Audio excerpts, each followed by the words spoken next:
welcome back. We Episode appreciate 4 it. for Kate's visit. Yes, Kate Reed, Bosma Yep. Design. Tug Toler, Esource Miller. Hello, everybody. I should look at that camera. Keep looking at your camera.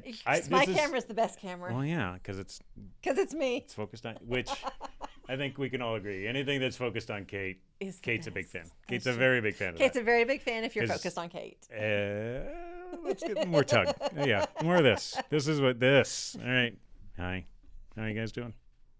Well, that's right. We're supposed to do. All right. So we're here again. We're back. We are. We're back. How about something central kitchen? Central kitchens, because as we were discussing, I've spent the day with you today and all the staff, and we've had a great time. I've done a lot of training. Thank y'all so much. Well, you're welcome. Thank you for your time. Of course.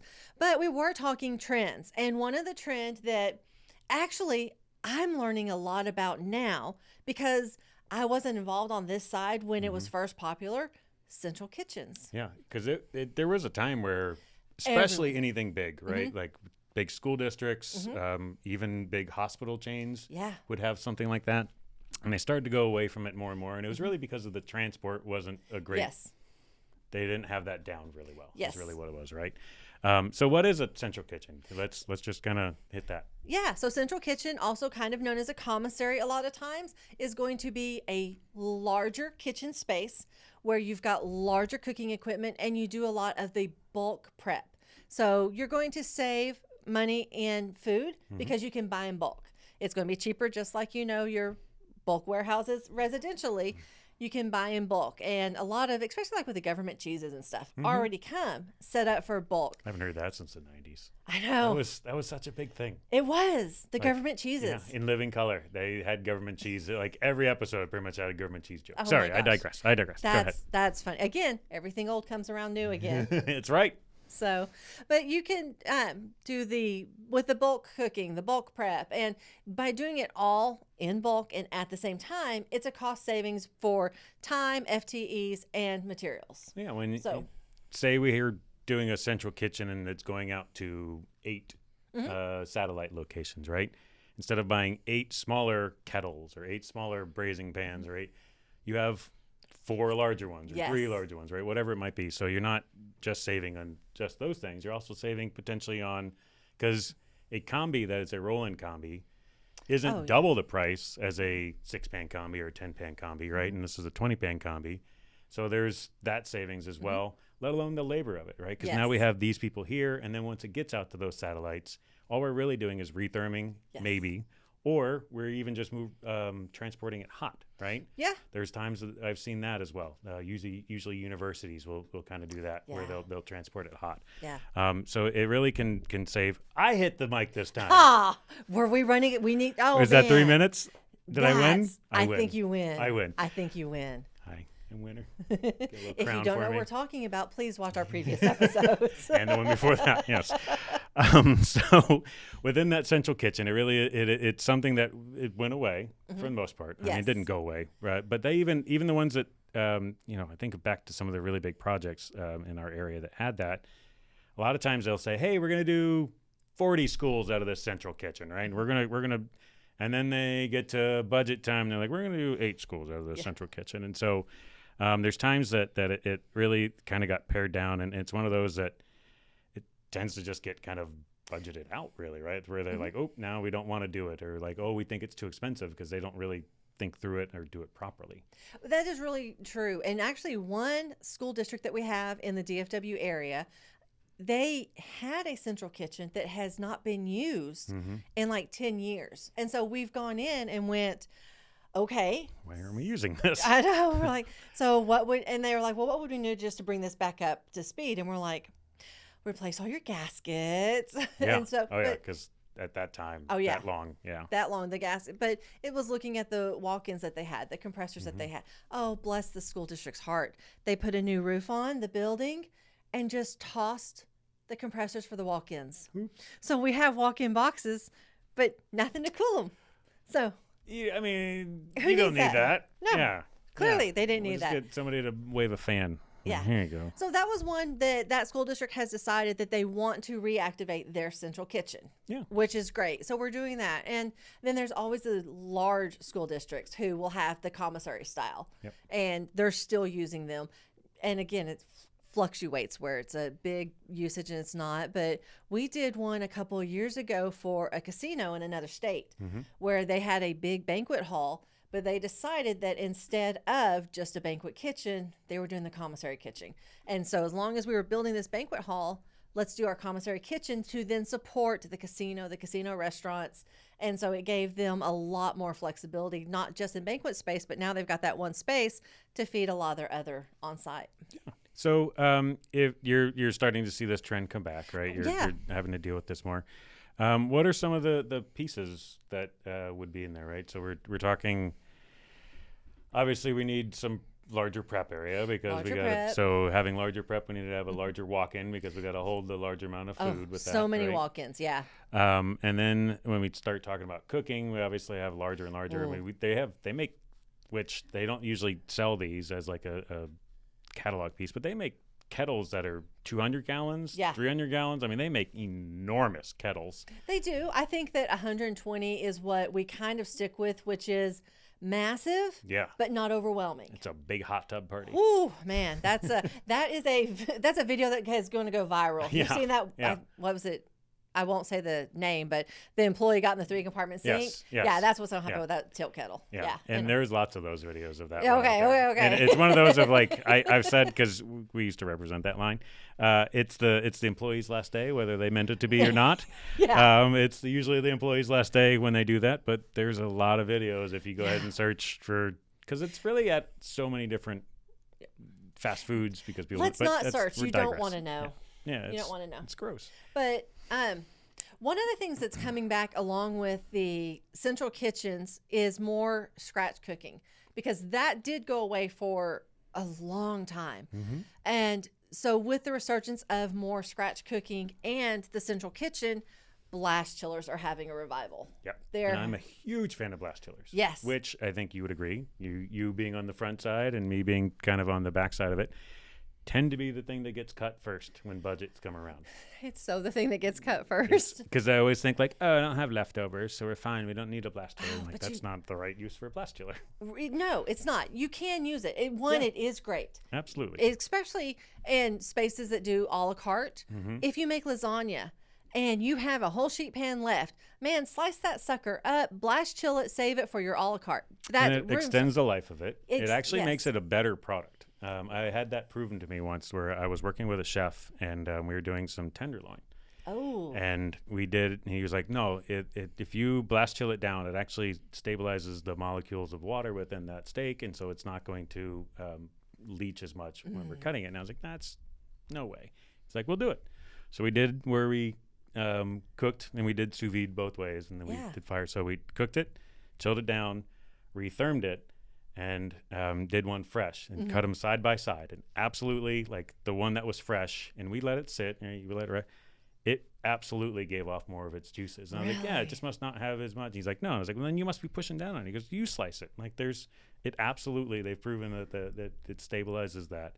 So when you think of like a chili or a stew or a lasagna, that second day really is better, because when we cool it down, it sucks up those flavors more, right? Because and then when it opens back up, it actually is allowing that to really meld a better flavor. Yes. So it really does a better job, and people think like, oh, it just sounds like awful. Who wants leftover food? That's not what it is. That's not leftovers. And you can extend the shelf life of things, especially. So if we can go to the further step of the shock freeze or the blast freeze, as it were. I love a shock freeze. We can take something from what was 3 to 5 days of a shelf life, and then we go to freeze, and now we're getting at 6 months, potentially a year, depending on the product, right? So really, you can expand, you can save a lot of money with that. Yes. And really, the blast chiller, one of my favorite reasons for it is when you think about somebody, if they're doing lasagna, right? With lasagna, if you have a lasagna day, think of an Italian place, right? And they're doing lasagna every single day. If that person has to make 10 pans of lasagna every single day, right? That's probably an hour and a half prep, somewhere around there for that. If they make 15 lasagnas that day, maybe it's an hour and 45, right? It's not that much longer to make that much more. No. So instead of having to do it every single day, now we can go ahead and start to bulk prep something. Yes. Make that. And now that next day, maybe we don't have to do it at all. So that hour and a half that it took that other person, yeah, we took an extra 15, 20 minutes that other day. Now maybe they don't have to do it at all that next day or even the day after that, right? Because we get 3 days at least usually with this. So it's something that can absolutely save labor or reallocate labor. That's a fun way to say it, right? I like that. Not just, oh, we don't have to have that position. Now that person can go do something else, Yeah. right? So blast chillers, I'm a huge fan of. We were talking about equipment in a commissary or central kitchen. Yes, and we then were. we went on a We got tangent totally of off blast on blast chillers. chillers. And there was something I was like, ooh, I'm going to ask her that. And then I forgot. Let's see. Well, but now I'm trying to even get back on track and go, what else do I put in the central kitchen? Because I'm so excited about the blast Combi ovens, chillers. typically. Yes. Flight type dish machines tend to be in there. Yeah, that is true. Yes. That's another one. That's what I was thinking. Hey, we found it. We found We it. found We it. found We it. found We it. We're found here. it. We're We here. found it. Our We're train here. of thoughts back. It's back in the station. Choo choo. Wow.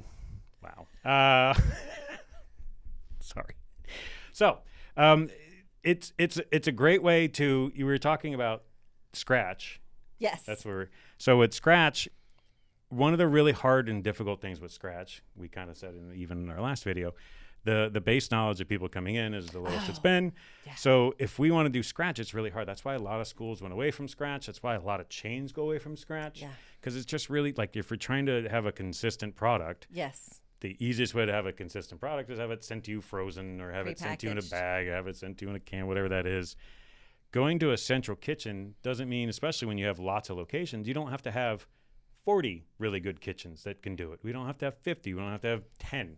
No. You can have one good kitchen with Yes. maybe the double of the amount of what it was before, right? Depending on, you don't even have to be double the amount of staff, right? No. A lot of times it's about the same staff that they can produce that product really well. Yes. And then now that can get sent out and you're not having to worry about that labor on that other end of being like, oh, I don't know how to do that. All I'm asking you to do is either serve it hot or reheat it. Or do a retherm. Yeah.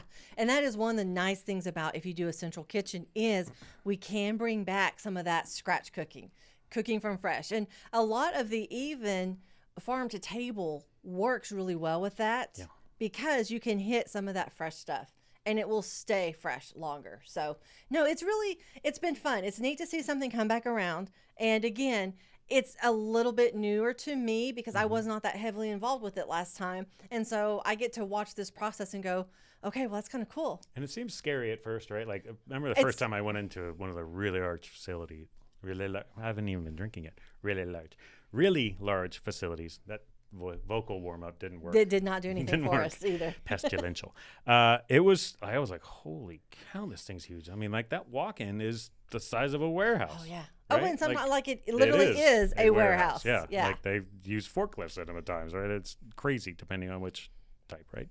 So it can definitely be daunting to see that, especially like if you're trying to plan that out and it's not something you're comfortable with. Oh, yeah. Like, we need how much space? I know. It's overwhelming. And it's overwhelming even on their end because, again, you're used to your this, kitchen. this, and this. Yeah. So, but it's really neat. And as you walk through, and especially those who have the vision, like the school that wants to reactivate theirs, that superintendent has a vision and he knows where he wants his district to go. So it's neat and it's fun. And yeah, no, the amount of walk-ins, the space for the walk-ins is absolutely. And why is that important? Would it be maybe food safety? Food safety. Is that an important reason? That's an why? important reason why. Wow. Well, we have discussed food safety so much. I'm such a big proponent of that. Yes. So, but So if you have any interest in it, if any of this of like, oh, I would rather do a little more scratch cooking, and we do have, maybe we're a school of, I mean, it can be as low as, and there's times it doesn't have to be a central kitchen. It's called a central kitchen or commissary kitchen. yeah. But there's times where it can be 4 or 5 different commissary kitchens that then support out to 8, 10. Yes. I've seen as low as like 4, which.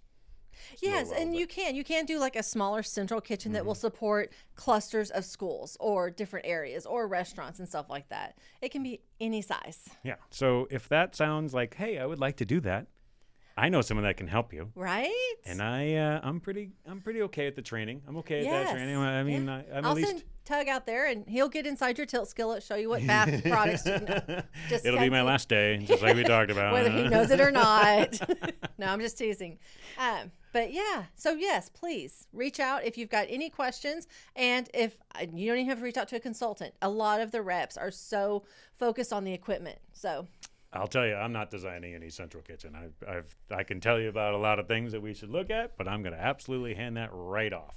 yeah, and we will Right be off happy. to a We'll be happy consultant. too. It's always fun to do something that's just a little bit different, Right. and I'm happy to see that coming Those back. are big projects, right? Those are fun. Those are They a lot are of fun. fun. I mean, it takes a lot of extra time because there's so many things that you're like, oh man, I forgot Yes. about that, or oh, we need to do that, and it's just, which is why we need a consultant because Why you need a consultant? it's a lot of fun. So, guys, reach out. We really appreciate you watching. Kate, I appreciate your time. No, thank you so much. I always love doing this and seeing you in studio. So much fun. Yeah, and outside studio too. I do outside Although studio too. I look good in studio. Right? And I love seeing all of you lovely people out there watching. You did not know, but it is a two-way camera. We can see you. Go put some clothes on. Ew. All right, guys. Thank you very much. We appreciate it. Kate, thank you. Thank you. Take care, guys. Bye.